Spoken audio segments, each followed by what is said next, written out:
Welcome to Building Teams with Teams & Co., where we explore how leaders can empower their teams, achieve ambitious strategies, and deliver exceptional customer service. Views expressed by guests are their own and may not reflect the views of Teams & Co. If you like what you hear, don't forget to subscribe and leave a review. Hey everybody, welcome back to Building Teams with Teams & Co. We are excited to be with you today. We have Selina Kelley, the Chief Empowerment Officer, CEO of DisruptHer. She is a coach, a phenomenal coach, and so we're going to talk to her. But first, I asked for a moment of personal time to make a little special announcement and a little bit of an ask from our audience. So this week, unfortunately, in our household has been a little bit busier than we would like it to be. Wheezy, you all know Wheezy, my 15-year-old hound. She makes the spotlight often in Instagram videos and other Teams & Co. posts. She actually had an emergency this weekend, so we took her over to Saves, our local vet, South Asheville Veterinary Emergency and Specialty. And that wonderful team, took great care of her for a couple of days. And I'm happy to report that Wheezy is home, resting after her, big adventure. And I just wanted to first and foremost thank them. They did, just a wonderful job caring for Wheezy and caring for all the animals in their care.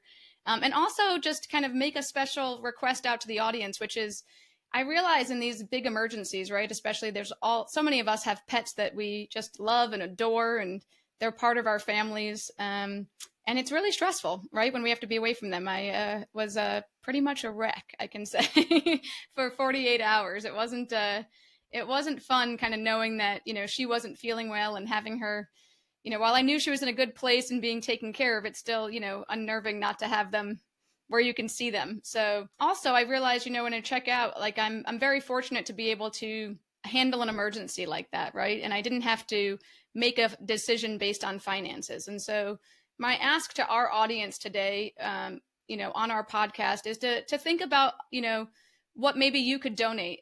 South Asheville Veterinary Emergency has they call it Hilda's Hero Fund. It's named after a pet that was in their care. And it actually, Hilda's Hero Fund all the proceeds go to helping other pet parents that maybe can not afford their veterinary care, right? It helps them continue care on their pets. It also helps them keep their pets in their care versus maybe having to give them up for adoption. So we'll put the link in the show notes and obviously in our posts, but if you want to head over and learn a little bit more about Hilda's Hero Fund, that's my personal plug for the morning, just to kind of think about all of those who have adopted pets and think about all those pets in need. And let's try to find some great homes for pets. And also let's try to help people keep their pets. And so I appreciate the moment of personal privilege, Selina. But let's get started. Selina, tell us a little bit about yourself and about your coaching, and we'll jump right into it. Oh my, technical difficulties. I am known as the DisruptHer coach. I am a mom to Richard. For a long time, I thought my name was Richard's mom. And I am in DisruptHer coaching. I'm a business, mindset, money, and empowerment coach. So I can just help you get it all together all the way around. And I love to connect with people. I think that's my biggest superpower, that I have or as they would say, secret sauce. I have the ability to make people feel seen and heard. And I'm just really, really discovering a lot more about myself as I step firmly into the coaching space. And it's just been a beautiful journey. I also, as well, have a business in food and beverage. And it's called The Midwest Way. So I'm the founder there. And that's a social enterprise. Right now, we are for-profit with nonprofit tendencies. And so I like to plug her whenever I can as well. And that's her merch in the background there. Our tagline is "Ain't no way like the Midwest Way." Check us out. You can go to themidwestway.com. And then, I believe that I'm changing lives one heart at a time. What I specialize in is helping Christian women that have cut ties from narcissistic relationships, and they're struggling with who they are. And what I do is help them find their way back to themselves so that they can live a purposeful life on their own terms. That is something that I've experienced personally, so it's near and dear to me, and I've become a warrior for women to be able to do that. And I help them, empower them, get back to themselves, know their power and divine identity, and then I can help them go on and also become founders if they so choose. They've got a vision that they need to birth, and become entrepreneurs themselves. That's awesome. I love it. So the Teams and Co. audience might be thinking, hey, this kind of coaching is super different than what Tracy talks about, and you are all right. That is correct, and it's on purpose, right? So I've known Selina from our coaching program that we did together, and while we focus at Teams and Co. on business coaching, we also have a firm belief that people can only be as successful in business as they are, in their personal life, right? Like we all are complete human beings.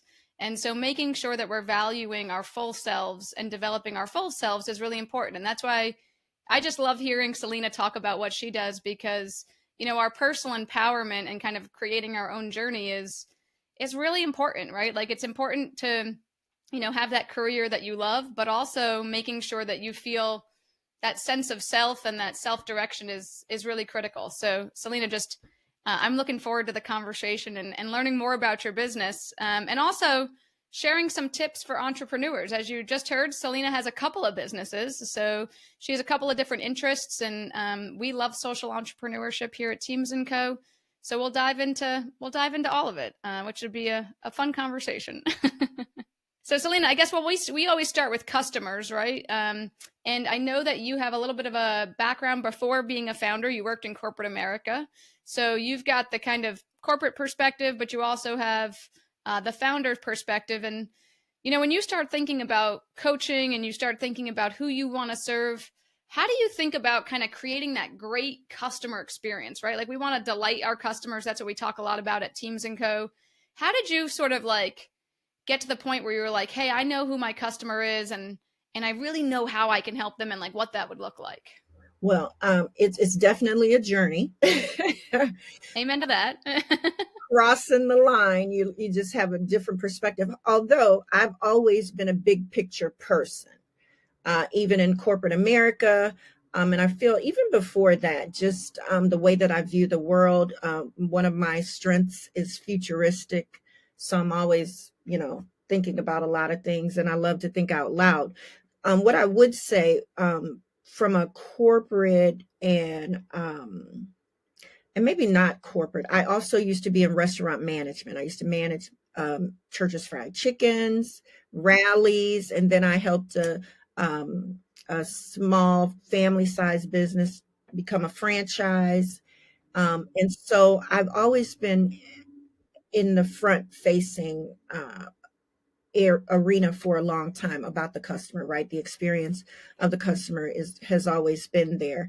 And I'm just naturally a connector. So I'm thinking about people and their care and their regard. So it's just innately in me. And so I'm always thinking about like, what experience do I want, what I really want them to feel, right? What that feeling looks like. The culture is extremely important. And in my business program, that's one of the things that I help them with, right? What's the culture like? What's your values? What's your mission? What's your vision, right? What do you want it to feel like? Because that's what's really going on, right? People are looking for an experience and that feeling. And so we really get into the conversation around feelings, the emotion of it all. What do you want it to emote? I know that I'm fun, lighthearted. I don't take things too seriously, but I will give you a good cuss word if it's needed, those type of things. So really thinking about being the most authentic self and who you want to show up as, because if you're not really showing up as yourself and you're looking for something that's not within you, it's probably going to be a little bit harder to give that experience in some ways. Because what I do know from experience is what the mission and values say on paper don't sometimes equate to what's happening in real life. And so really want to make that connection and blend those to make sure that they're getting as close to the mark as we are getting as close to the mark as we can to have that experience. So I look at everything, like how they're clicking on the form, like what is it really saying? Do the graphics tie in with what we're trying to say? I'm actually having that conversation right now with my marketing person around that. And so we test things out. We know everything is it's iterative. I also have the privilege of being a Scrum Master and also a product owner from an agile perspective. I'm in the corporate world. I predominantly lived in the project management space per se. So I know what it looks like to be iterative and just kind of really testing it out. And hey, I love to play in a futuristic. So it just speaks to all my strengths. So That's awesome. Yeah. That's cool. I mean, we talk about that a lot. I mean, I love a few things. I want to kind of double click into a couple of things you said. Like one, I really love the authentic piece of the puzzle, right? We talk about this a lot with the businesses we work with. If your brand voice is something that you don't really feel or connect with, it's going to be really hard for you to stay consistent, right? Like, absolutely. If you're constantly trying to pretend to be something that you're not, it's really draining. That part. So I just love that you say that, because especially as founders, we have a limited amount of time, and we like to think that we're superhuman, but we also have a limited amount of energy. And so trying to waste energy to be something you're not is just, it really is it's going to impact you, right? It's going to impact the way you can deliver your customer experience, because you've wasted all your energy on trying to create something that doesn't really resonate with you. So absolutely. And I feel like you just really got to keep it simple. We say that all the time. Yeah. I feel like also it takes a process to realize to keep it simple. When you're first starting out, you're in the compare mode of everyone, and you don't have enough background to even know, what's going on over there. But you're looking and you're peeking and all of the things. And I just have never been one for that personally, because I know that I move to the beat of my own drum. So I kind of just go within what's my intuition saying. I've betrayed it before, and I don't ever want to get in that space again. And so just, I would say, follow your heartbeat. Only you know. You don't have to convince everyone else about it. You're the founder. You've got to trust it. You obviously may have been given a vision or something that is calling you in that direction to start this business, and you've got to follow it. Because even if you don't, you're going to come back to it eventually, because it's not going to let you alone, right? Yeah. So you're just either going to learn the hard way, or you're going to, piddle through it a little bit easier with trusting your gut. I mean, and sometimes you do both, right? Sometimes you learn it the hard way, and then the next time you do it a little bit differently. Absolutely. I was saying that to a friend who just became an entrepreneur, and I was like, listen, whatever anybody tells you, entrepreneurship is hard. Like, you're just going to make some mistakes, and you got to just give yourself a little bit of grace, because this isn't an easy journey, right? It's fun. There's a lot of benefits to it. Yeah. It's also hard. So, it happens. And you can pick your hard. Yeah. I love that. That should be your next t-shirt. You can pick your hard. The other thing I love that you said about customers, and I think this is one of those things that we try to help organizations get right from the beginning as well, because it goes all the way to team. And I just love that you said it, which is, if you're acting in a way that doesn't match your values, it's going to create like a dissonance for your customers, but it's also going to create that for your team, right? Because the way that we sort of lay it out for people is, hey, your vision is like, what's your long-term thing, right? Like, what do you want to change about the world? Mm-hmm. And then your mission is like, okay, well, what am I going to do in like the next 5 years to get that done, right? And your values, we always say your values is how you're going to do it, right? And one of our core values at Teams & Co. is the how matters, right? So we don't believe you could just grow at the expense of people or grow at the expense of the environment. Like, we really believe that how you operate in this world matters. And so that line just really stuck with me. And I love that you said it, because we find a lot of times that's why either customers leave companies or team members leave companies, because they're like, you're saying this thing, but you're doing this completely other thing that doesn't match. And I don't know how to reconcile those things. So like, absolutely. How have you kind of felt that? And how have you kind of tried to like solve that for your business, or how do you coach other people, right? Because I think that one is like a really important point that you made, and I want to hear more about how you think about that. I think about it a lot because I've experienced the disconnect. Actually, the last company that I work with, and I love that you said people, because sometimes it's not necessarily the company, but it's the people that are working in the company that you're working with, right? So Yep. technically, you're really leaving them. I feel, right? Who's in your immediate sphere. So the organization, I loved it. They were walking the walk, talking the talk. CEO, like I thought he was like a unicorn. Like, who is this dude? So that part was working out. But what I was having was the direct relationship with the person that I was working for. And I just, for a long time, I couldn't put my finger on what was going on, right? And so for me, it created a lot of stress. And so I had to make a decision, one, in that regard, take a leave of absence, because I couldn't reconcile it. I couldn't take it anymore. It was becoming too much. Right. And, um, and so I'm keenly aware that that can happen. And what I do, and the way that I help my customers as well, is bring everybody along on the journey. You have to you have to be thinking out loud, I would say, right? Because they don't know your heart, they don't know your thoughts. So share them so that they can become part of the team as early as possible. Like, this is how I see this. This is why I'm thinking that.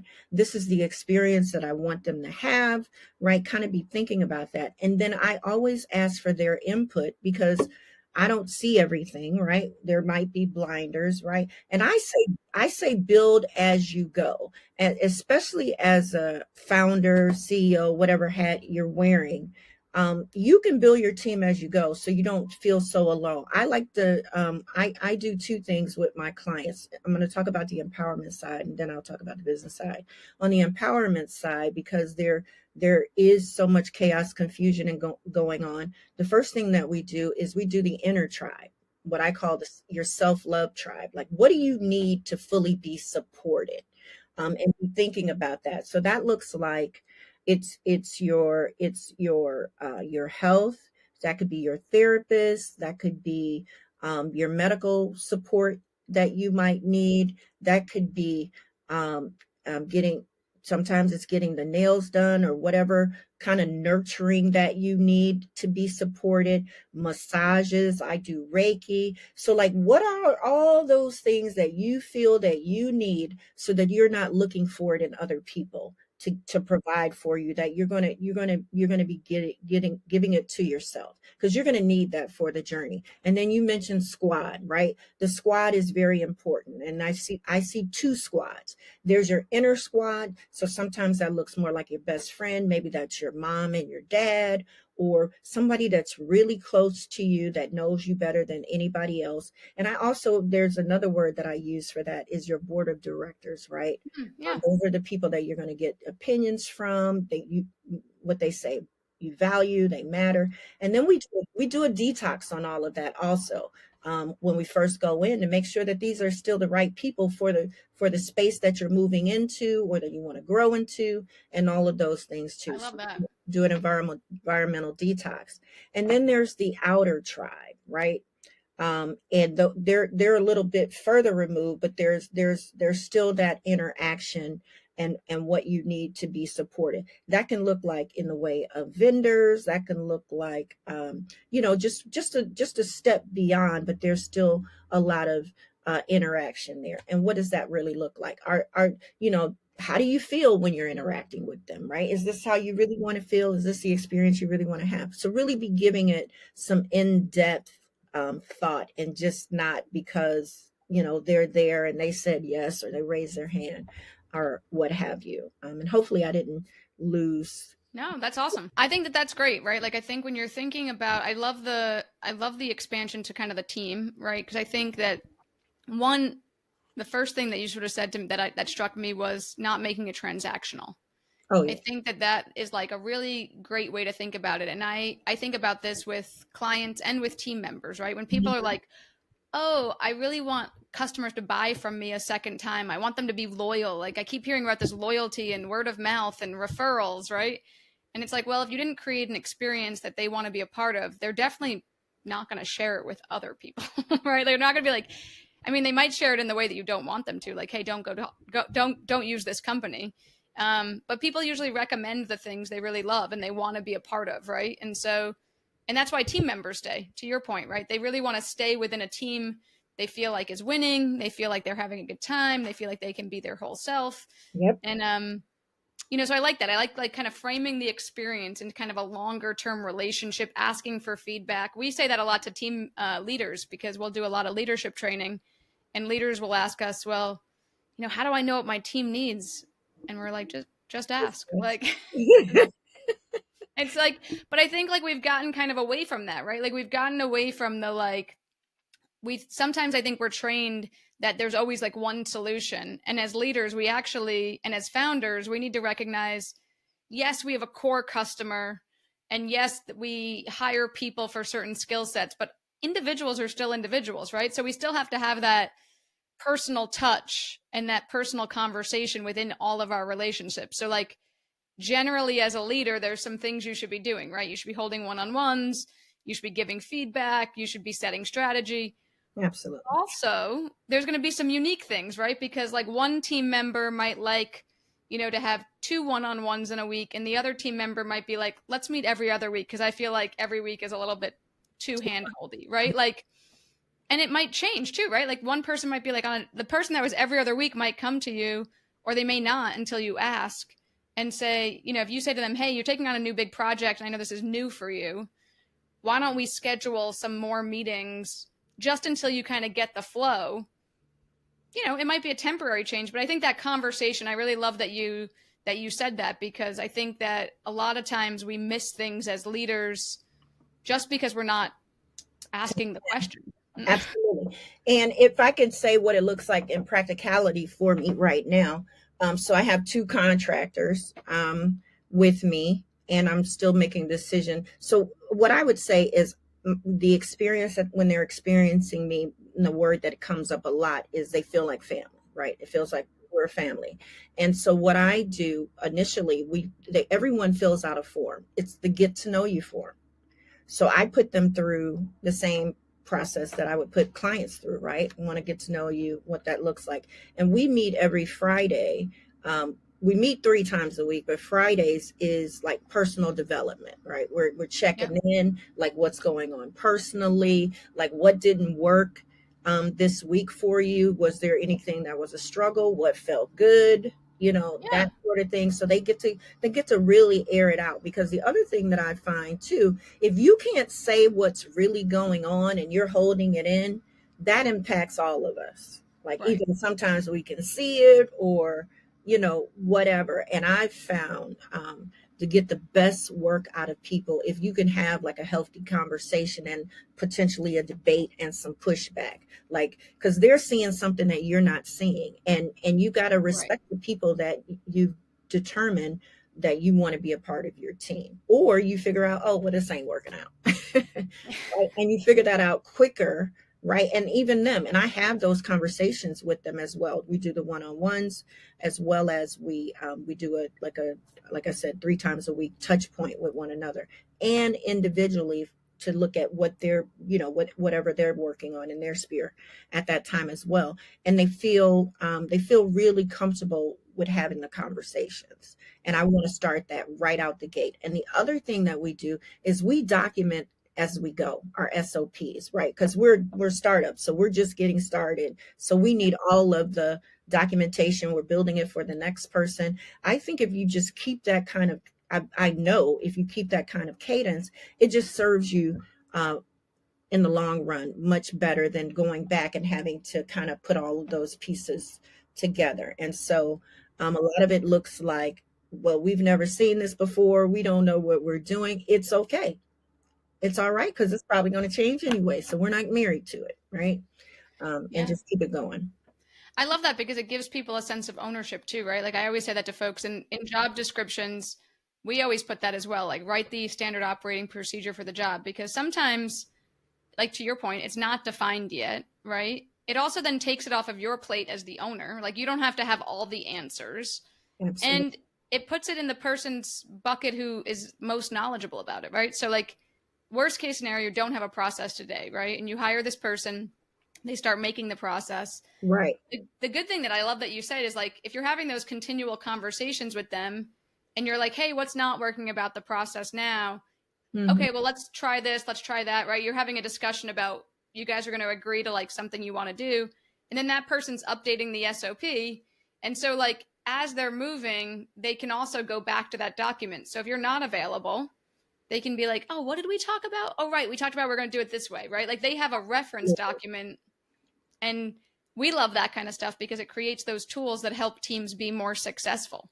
Absolutely. And so I love that because I absolutely use the word ownership, right? I need you to take ownership of this. I have them guide the conversation, tell me what they were thinking, so the roles kind of reverse. And you've got to, I can see in the space where sometimes ego might take over and things like that, but you're going to get that checked really, really quick. Because if the ego is driving the car, then you're likely not going to get the experience that you want to have in the first place. But I love it because I'm a think out loud person, right? And so I want to hear, I'm like, tell me what your thoughts are and how you got to that and all of that. And sometimes I learn a lot. Yeah. Right. Just thinking about it from their perspective. I'm having a dialogue right now with my marketing person, like for the empowerment piece, we need, it ain't pretty. And right before this, our show here, I left her a voice note to say, because it came to me, I was like, the graphics aren't emotional enough. So if you question whether or not you should use the graphic, that's probably the graphic you should be using, right? Oh, right? Because what's going on is, it's chaos. It's a war inside. It's spiritual warfare, and we're teetering with that. And so we're trying to show it in a visual way, right? Because we're poking the pain, so the person, recognizes themselves. And it's kind of, it's a balance to kind of bring that out, right? Because it's going on all within here. Yeah. And they're hiding, right? They don't want people to know. Yeah, I think it's really interesting too, because a lot of leaders that we talk to will say, hey, my team, I'll ask my team, I try to engage them, but, they won't, they don't come up with ideas, right? So it's just like silence in our meetings. And I think a lot of times we get to that place as leaders because we haven't asked the question, or we've always insisted it's done our way. And so without realizing it, we've kind of shut down our team, and Absolutely. They've just moved into like, I'm just going to execute, right? And I've had leaders that have done this to me where, like, I'm like, I know what I'm doing. I'm pretty competent. And like, they just really wanted things done a certain way. And so you sort of get that sense as a, when you're a capable human being, right? You're like, okay, this is the leader that just wants me to do it their way. Absolutely. So I'll do it that way because, I'm trying to do what my leader wants me to do. And I think a lot of leaders don't realize then they lose that entire perspective of what their team can bring. So rather than having 10 ideas to choose from, you only have one idea to choose from. And it's yours. And so it's like, you're never going to get someplace. And we always laugh because sometimes we try stuff here at Teams & Co. And, we're like, wow, that didn't work. But okay, what's the worst thing that can happen, right? Like, that's what we always try to like think about. We're like, hey, you know what? If we try this, there's going to be a worst thing that can happen, and there's going to be a best thing that can happen. Absolutely. Right? And so like, we're never going to get to the best thing if we don't try some stuff that totally bombs. When I ask that question also, I think that's a big question that really helps them get where they're going. So one, I tell them to have fun with it, play with it, make it your own, take ownership of it. But then I always ask, how does it feel? Like, how does it feel doing it, working with it and all of that? And they realize, ooh, I enjoyed it, blah, blah, blah. Because the other thing I would say that is important also is you want to hire your weaknesses, right? So my strength is in futuristic strategy. So I don't want to hire other futuristic strategists, right? Because then I'm weak still in those other areas. So I want there to be a balance, or at least some level of harmony, so that we aren't butting heads, right? Yeah. So I think that's another big thing for founders to be thinking about. Not just hiring people that look like you and do what you do. There needs to be, you know, that balance. 100%. We say that to, we always say you want to build like diverse and empowered teams. And the reason is because it's the same thing if like, because I use way too many sports analogies, Selena. So I love it. like, Go for it. imagine if you like had a soccer team and you only like hired forwards. It's like, well, who's defending, right? Like I'm gonna have 11 forwards. Everybody's gonna be trying to score a goal. Or like, okay, I'm gonna on the opposite end, like I'm gonna get 11 goalkeepers. Like, well, that's great. They'll never score, but you're never gonna score either. So like, Big so time. it's just about like how do we sort of build that team where everybody can shine. And I think when you think about it in terms of sports, Right. this is what coaches' jobs are, right? Like coaches' jobs are that they stand on the sidelines and they have to help people who are really qualified reach a goal Yeah. that they're Yeah. not going to do themselves, right? And I think if leaders kind of took more of that approach, they could be so much more successful, because it's like, hey, you know what? I'm successful as a leader if everybody on my team is shining and they're all succeeding. So, like I think just having that approach, I like the way you talk about it. Like everybody can be successful, and if everybody's successful, we're probably winning, right? And so that's great. Winning. And piggybacking on the coach comment, I don't know how not to be a coach. I'm certain I do it in my sleep. So it's innately what's going to happen, right? And I want my team to understand and feel the experience that our clients are experiencing and going through. So my train of thought with them, and every time we're talking, is you need to be thinking about it from the customer experience. Like, what are they experiencing, right? Everything needs to line up. So if we're telling them to click the button, then the words that are on the button need to match up with what we're saying in the instructions. Kind of, those things. Sometimes it gets looked over, but it's a big deal, because that's going to matter to the experience if they're hunting and pecking for something that we said and it doesn't line up. So I am particular in that way. We're not striving for perfection, but we are striving, to progress and get things moving in the right direction, for sure. No, that's awesome. I love that. So speaking more about your experience and your customer experience, I want folks to learn a little bit more about what you do. One of the things we talk a lot about, and the reason that we work with teams, right? So like our 3 pillars are, we help people understand their customer, how to delight them, create that customer experience. We set a strategy for like how to do that, right? So we do a lot of strategic planning. But the big piece we do, based on our name, Teams & Co., is we help execute and move that strategy into execution, right? And so a big piece of our work is, okay, you've got your strategy. How do we roll that out to the team? How do we help the team be more successful? Because a lot of times we set these strategies and then we never do them. And I think this happens on like a personal level too, right? Like I'm as guilty as anybody. I've, set the New Year's resolution that like by March, I'm like, ooh, I maybe set too many New Year's resolutions. Like I don't know if I've actually achieved them. So, it's like, I think it's really hard for all of us as individuals and as business owners, the setting of the strategy, especially for us people who are futuristic. Yeah. That's the fun part, right? Like we make this great plan. We're like, yeah, we got a plan.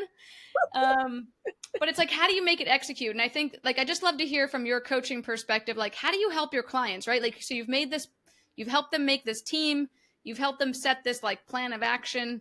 Like, how do you help that with that accountability, with that, like taking the plan into action? All right. So the other strength that I have is visioning, right? So we do vision exercises. I created this lovely tool that I love using. It's called the Clear Vision Tracker, right? So the first thing is really helping them understand their why, because that's what's going to carry them through, right? Really fully understanding, they're going to always need to tie back to that, and realizing that their why is not necessarily like what they think it is, right? Sometimes it looks like for me, one of my whys is making sure that my mother never has to work another day in her life, right? That I want to be able to support her financially. right? So that's a real strong why, um, per se. And they really start realizing, okay, what's really driving me, right? I don't, I've gone without eating. I don't ever not want to, you know, I don't want to miss a meal. Could be, right? And I'm just making this up as I go, but because these are real things that happen for folks, right? And so once they understand that, then we figure out, what does it really cost to have it, right? So they know their numbers. And once they know their numbers, they realize, oh, well, shoot, this is attainable, right? And we can do that, right? And once they have that, then we start talking about, like, what are the money generating ideas and things that make sense for you. And it also helps them figure out their products, how they want to position things. It gets them ideating and visioning and really opening up and expanding, right? That, okay, this is bigger and better than what I thought it was, and it's attainable.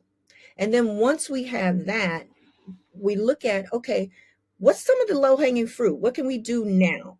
Love Right? that. Right. And once they see that, it starts getting them in momentum. They can execute usually 1 to 3 things right away.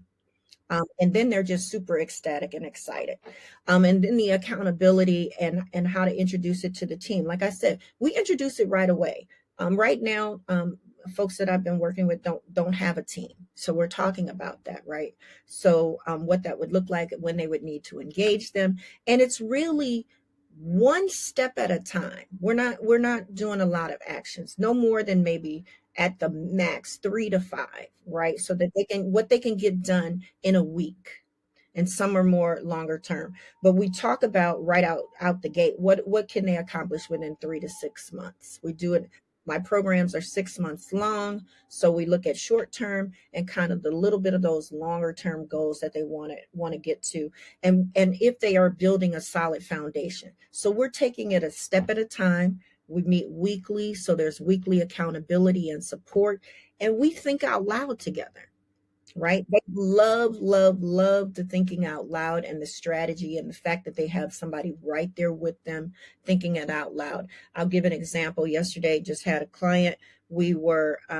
She's putting together an outline to make a proposal to a client for a course that she's created. And so the week before, I said to her, let's get together and review your outline before you submit it, right?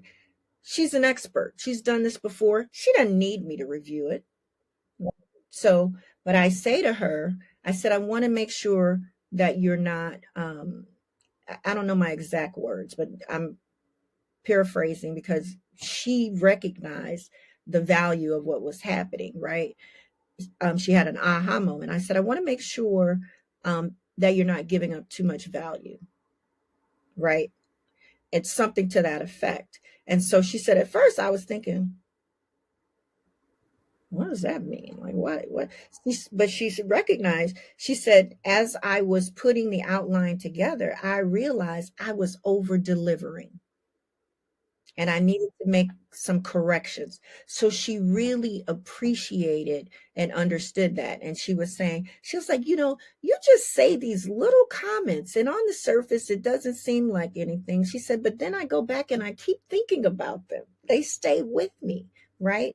And so that's kind of how we get there, right? We get there one step at a time, step by step, moment by moment, week by week. I love that. I love it. I love it on the personal level too, because it mimics so many of the things that we do on the business side. I love that you sort of break it down. You make it realistic for people, right? I think a lot of times, I think this happens in organizations too, and I'm sure you're familiar with it. You set these big strategies and then individuals are sitting there like, well, how do I contribute? Yeah, right? Absolutely. It feels so big. Like I can't solve this by myself. Right. So as leaders, we have to kind of like help them break it down. Like, okay, well, what's 3 to 5 things that you could do? And I love that you make them like time bound, right? Like it's everything you're saying is like what we kind of refer to as SMART goals, right? Like, so, Absolutely. okay, hey, like what can you do this week? Right. And Absolutely. I just think that's great. And the thinking out loud piece, I think is the most valuable part to coaching. we see it a lot when we do what we call like 360 leadership with leaders, because a lot of times when you do leadership training, you like go away for like a week, Mm-hmm. off site, you're in a like hotel room somewhere and you learn a bunch of stuff and you come back to the office and you're like, well, that notebook goes in a drawer. I don't know. I don't know how I'm going to ever have time to implement it, versus what we do, which is like weekly training on stuff that like they're working on. Right. So it's like their work. And we hear the same thing, which is it's really nice just to be able to talk to somebody about this, right? Like a lot of times as smart, competent people, we know the right path, but we also just kind of want to say a few things out loud and get some, some feedback. And, a lot of times we don't really change what people are thinking. We just are like, yeah, that sounds reasonable. Like, tell me why you think that, right? Like we help them build out that conversation, and it sounds like that's what you're doing too. That's absolutely what we're doing. And that's how I am naturally, right? Yeah. So it's all playing to my strengths so that I can help my client. And I appreciate that you're able to put it in the corporate speak, right? Because I'm just doing what I do, and I've kind of left that space behind, right? I really, because I want to bring the humanness to the coaching, to their business, right? Because this is the other thing. When you become a founder, you get to decide what kind of culture you really want to have. Excuse me. You know what it felt like being in the corporate space, and it doesn't have to be that way. Right. You get to define it, and we're doing it as we go. Yeah. And when they're feeling like what it really feels like to experience it and all of those things. And right now, I'm super elated because the one client that I have in mind that I'm speaking of, she's experiencing so much joy. The other thing that we did is I was nudging her to leverage AI a little bit more. So we did an AI workshop, and I explained how I leverage it and what I do. And I did right there on the fly. I had to create a logo design for my company and things like that. And it just got her like more expansion, right? Yeah. It also gave her a level of support that she didn't know she had, right? That she could leverage these tools. And so she used it to actually help herself book her vacation, ideate what vacation she wanted to take to celebrate her 40th birthday. So that was another big win for her and exciting, so it can be fun. There are hard things for sure, that you got to be thinking about, but you can make it in a way where it's bite-sized pieces that it doesn't feel as hard. Also, I think that those like fun things in the middle, like we all have those things about our job, or, in this situation, maybe it's more of a personal journey that like aren't fun, right? And they're just hard work, and that's fine. But I think those moments of levity and those moments of like, hey, my big why, to your point, is like, maybe I don't want my mom to ever have to work again. But maybe my little why for the short term, just to like help me get through the next 2 months, is like, I'm going to work really hard, and then I'm going to take a vacation with my family, or I'm going to take a vacation alone on a beach and turn my cell phone off and just recharge, right? Like, and I think those little goals along the way, this is again, like we kind of sort of say to leaders all the time, like, you've got your annual goals, but you also need to have some short-term stuff that like you can rack up some wins, right? Like, absolutely. We like winning as humans. Like it's actually like in our DNA to be like, hey, like this is how we build momentum, is getting some of that success along the way. So I love absolutely. That. Yeah, we got to check something off. Yeah, like who wants the to-do list that just gets longer every day? Absolutely. And we talk about that a little bit, right? Because sometimes it's hard to separate the business from the personal. I hate that, right? Because growing up and being in the corporate space, right? They wanted you to leave your personal stuff at the door. And how do you really do that? Man, I mean, it's impossible. Right? And so, and for her, that was she's got a couple of personal goals in there too, because they're important, and the business helps her reach them. Right. 100%. And so she's got some big wins. I'm super excited for her and the spaces that she's going to be in. Look out for her. I can't really share who she is. No, it's fine. Yeah. We get it. We get the confidentiality piece. So we'll be excited for her too. Awesome. Well, Selina, I know that I don't want to take up your entire morning, so I'd love for you to tell folks a little bit about how they could find you, maybe what you're working on, so that way they can, after this podcast, learn a little bit more about what you do and, maybe get in touch with you. Okay, well, this is where I pull up the notes so I can talk about that. So what I'm working on, we are launching the Village Healing Circle community. It is a safe space for narcissistic abuse survivors who want to go within to find their true essence. That's who they really are, so they can live a purposeful life on their own terms. We're going to be dropping that everywhere you see us. Currently, we are on LinkedIn, YouTube, Instagram, and Facebook. On LinkedIn, I'm on LinkedIn as my name, Selina Kelley, SelinaKelley. And then everywhere else, I am the DisruptHer, if you can see that, DisruptHer coach or coaching is where you'll find us. So Instagram, YouTube, Facebook, you'll find us there. And then we are also, my program that I have is the Power and Divine Identity program. That is the empowerment piece. And I specialize in serving and empowering Christian women struggling with who they are after cutting ties from narcissistic relationships to know their power and divine identity so that they can also live a purposeful life on their own terms. And when I say narcissistic relationships, most people just think intimate relationships, but it's not just intimate relationships. I experienced it in my marriage. I also experienced it in my work life. As an example, I know others have experienced it with friends, family. So there are a number of dynamics that are at play when narcissism shows up. So that is my flagship offer, my signature offer. Also, from a business perspective, I have the Dreams to Reality program.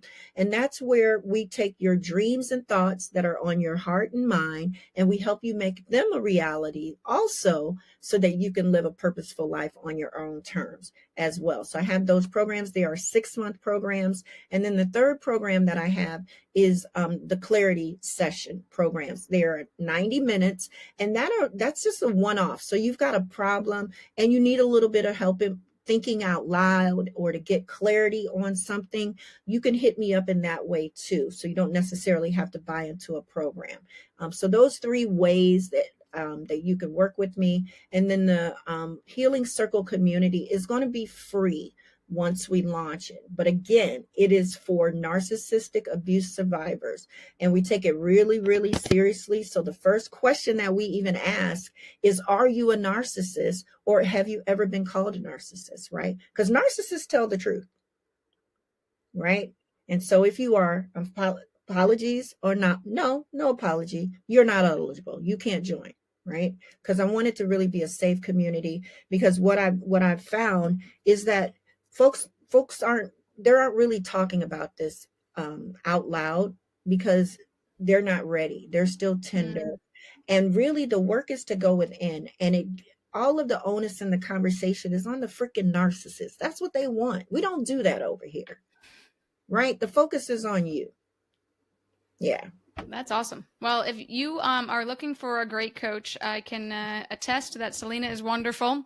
I think that she really takes an authentic approach and genuinely just cares, right? Like I always love getting a chance to talk to Selina because I feel like she's really insightful and she really wants to make you the kind of the center of the work. And I think that's what we all want out of a good coach. I think even us coaches have coaches. So, it's always helpful to have somebody in your corner that you can just bounce ideas off of. We will put all those links to all the social media in our show notes and in our posts, so you can find Selina easily. One more question. You said that you've got something called the Midwest Way. Do you want to tell us how we can find you on that? I would love to. So our tagline, our brand is "Ain't No Way Like the Midwest Way." I like to say we're a nonprofit. We're a for-profit with nonprofit tendencies. That's my big vision, right? So my gifting is in coaching, but the vision that I've been given to birth and bring to life is the Midwest Way. And we it's a food and beverage business, but currently we have 2 products. It is our merch, right? So we want you to purchase our merch. You can purchase it at themidwestway.com or midwestway.org. And every purchase that you make, a portion of the proceeds go to what we like to call the Random Acts of Love Fund, right? But remember, we're a for-profit. So our ideal client are those people that want to really help create a circle of love, so that we can perform random acts of love, be a bridge to share information, and help people. And what random acts of love looks like is helping people meet immediate needs. Sometimes that's paying for someone to send their kid to camp. Sometimes that's paying for someone to get their car fixed. It's those immediate needs. I believe so many people are one random act of love away from their life being changed for the better. And then our other product is a gourmet sauce. It's a gourmet everything sauce. It's called the Midwest Gourmet Sauce right now, today. And it's freaking amazing. It's an 80-year recipe that I turned into the Healthy Swap version of it, right? I'm